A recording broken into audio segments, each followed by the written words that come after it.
होते हैं अपने आप ही उसके अंदर चेंज होते हैं, लेकिन फॉरवर्ड गियर तो मिलता है उसके अंदर, न्यूट्रल गियर भी मिलता है, और उस गाड़ी को बैक चलाना होता है तो बैक गियर भी मिलता है, 3 गियर मिलते हैं। तो गियर बॉक्स के अंदर ताकत आई, क्लिच प्लेट से ताकत कहाँ एंटर करी? गियर बॉक्स के अंदर। गियर बॉक्स के बाद जो ताकत होती है वो जाती है किसके अंदर? गियर बॉक्स से प्रोपेलर शाफ्ट पे। किस पे जाती है? प्रोपेलर शाफ्ट पे। गियर बॉक्स से जो के अंदर 4 शाफ्ट होती है, वैसे तो मेनली काम की एक कम रहती है, 3 ज़्यादा काम की होती है, तो कई बार उसको 3 भी बोल देते हैं।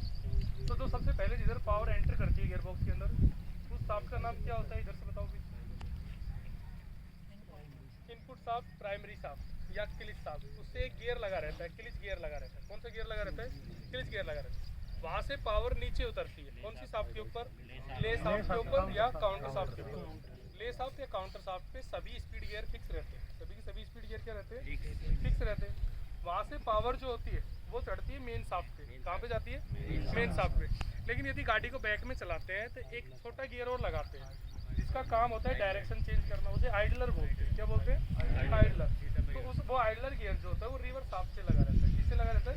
Reverse shaft. लेकिन रिवर्स शाफ्ट का काम और गियरों की तुलना में कम रहता है, तो उसे नेग्लिजिबल मानते हुए छोड़ भी देते हैं। उसे स्पीडोमीटर कहते हैं। क्या कहते हैं?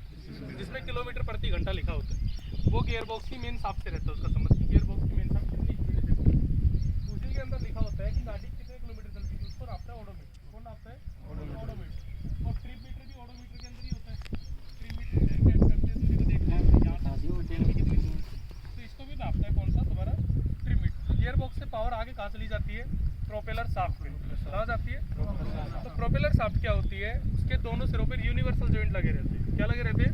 यूनिवर्सल जॉइंट लगे रहते हैं, और एक स्लिप जॉइंट भी लगा रहता है। ठीक है, तो जो आज क्वेश्चन आए थे पेपर के अंदर कि प्रोपेलर शाफ्ट के अंदर स्लिप जॉइंट कितने लगे हैं? एक लगा रहता है। तो आप ठीक है ना, एक लगा रहेगा। यूनिवर्सल जॉइंट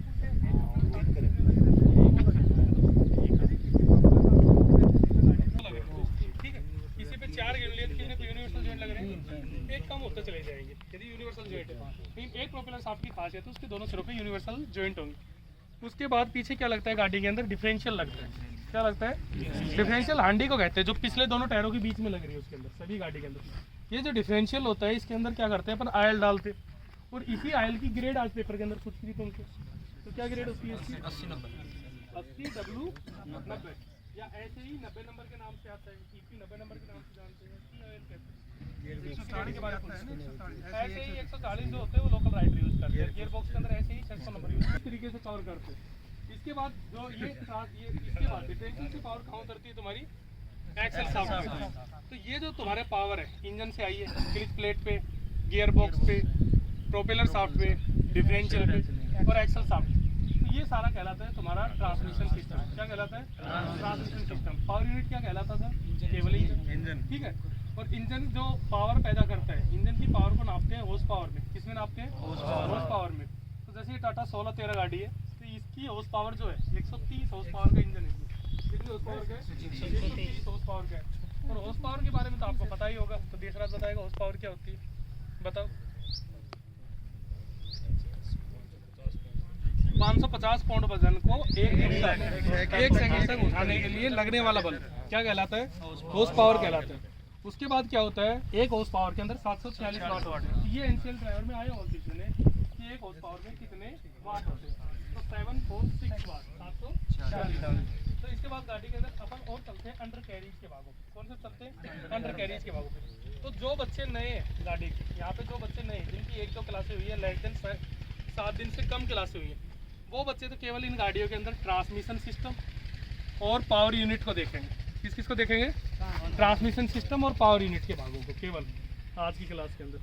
उसके बाद जो बच्चे पुराने उनसे अंडर कैरिज के भाग देखते हैं, स्टीयरिंग गियर बॉक्स को देखते हैं, ब्रेक के भाग देखते हैं, उनसे वो देखते हैं। तो एक बार वो बच्चे खड़े हो जाओ जिनके 7 दिन नहीं हुए अभी यहाँ पे एडमिशन के, 7 दिन कम हुए, खड़े हुए कोई बात नहीं। 7 क्लासें मेरी नहीं हुई अभी तुम्हारी क्लास में, ठीक है? अच्छा, अभी टोटल ये बच्चे कितने हैं? 1 मिनट, कोई बात नहीं।